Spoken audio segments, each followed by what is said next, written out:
If I had caught that train, everything would have been different. Just 1 minute. 60 seconds that separated me from the life I was meant to live. I still hear the sound of it pulling away, cold metal grinding against the tracks, the final whistle echoing through the empty platform, and my breath hanging in the frozen air like a ghost of what could have been. That moment became a memory I never wanted, but one I could never forget. It was supposed to be a new beginning. I had packed everything the night before, my suitcase with 3 shirts, 1 notebook, and a heart full of hope. The ticket to Willow City was more than just a train ride. It was my escape, away from the town that suffocated me, away from the noise in my head. But fate, it seems, had other plans. That morning, a power cut had turned off my alarm. I woke up to a dark room and a sinking heart. I ran like my soul was on fire. No breakfast, no shower. Just the sound of my shoes slapping the pavement and my chest pounding with urgency. The streets were wet from last night's rain, reflecting neon lights like a dream dissolving. I could see the station's clock tower from 2 blocks away. 7:59 a.m. The train left at 8. I screamed at the traffic, begged time to slow down, cursed the sky for being so still while I was falling apart. When I reached the platform, the train doors had just shut. My hand hit the cold metal of the last coach, but it was too late. A conductor looked at me through the glass, emotionless, and the train moved like it didn't even notice my pain. I stood there, breathless, sweaty, and broken. People moved past me like I didn't exist, but that moment, that missed train, it saw me, and it changed the story I thought I was writing. I sat on the bench where my future should have started. My phone buzzed with a message from her. "Did you make it?" And I didn't reply. What was I supposed to say? That I failed again? That once more I let life slip through my fingers?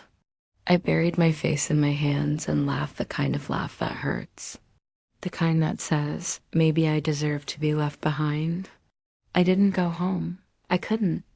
Home was just 4 walls filled with quiet judgment and invisible chains, so I walked.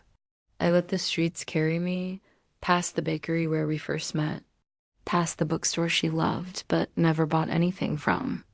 Everything felt heavier, the wind, the air, my own skin. As if the world knew I had lost something I'd never get back. But the worst part wasn't the train I missed. It was the feeling that maybe I had missed my chance at being loved properly. Her name was Alara, a name that sounded like a secret you whispered only once in your life. She was the reason I bought that ticket. She had moved to Willow City 3 months ago, chasing her own dream, painting in color what most people only felt in gray. And she told me to come, just come.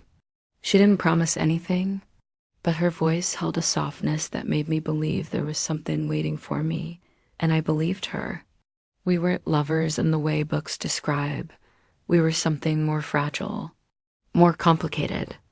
2 people who found each other at the wrong time, but still hoped time would fix itself. I remember her eyes, how they looked like they knew things you couldn't say out loud. When she said, "Come see me," it wasn't a request. It was a door opening, a door I was now standing in front of, locked from the other side. I checked the next train schedule. Nothing for another 2 days. I could have waited. I should have waited. But I didn't. I turned off my phone, disappeared into the city, and let the silence swallow me. I kept thinking, maybe missing the train saved me from something worse. Maybe she would have changed her mind. Maybe she didn't really want me there. But those were all lies I told myself to survive the guilt. That night, I sat by the river, where all the lost people go. The kind of place where you see reflections you don't recognize.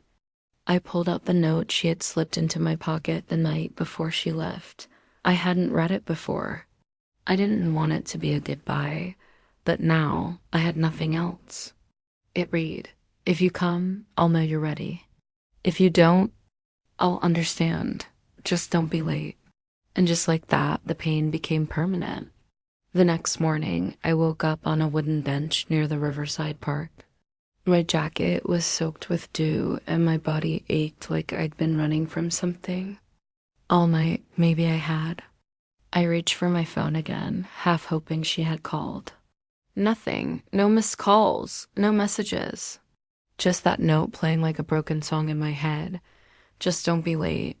The words hit harder now than they ever could have yesterday. I wanted to call her. I really did.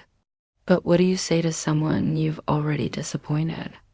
What do you say to the only person who ever believed in your potential when you didn't believe in it yourself? I opened the contact list, stared at her name glowing on the screen, then locked it again. I told myself, she's probably better off without me. And in that moment, I believed it, even though it broke something inside me. The days that followed felt like walking through fog. I went home eventually, but it wasn't home anymore. My mother asked how the trip was. I lied and said it went fine. She smiled and went back to stirring tea.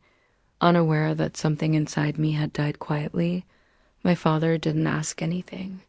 He never did. Maybe that's why I wanted to leave. In the first place.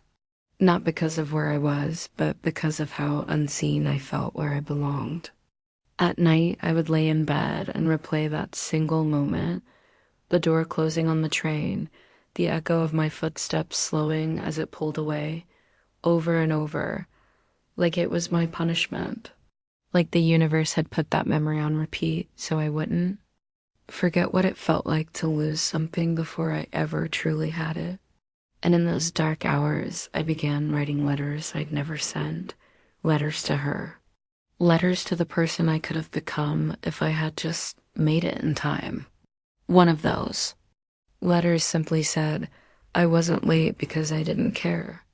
I was late because life always teaches me to show up just after it matters. That line stayed with me. I wrote it on sticky notes, on the mirror, on napkins at the coffee shop. It became my truth and also my curse. Because once you believe, you're the kind of person who always arrives too late. You start letting yourself believe you don't deserve second chances either.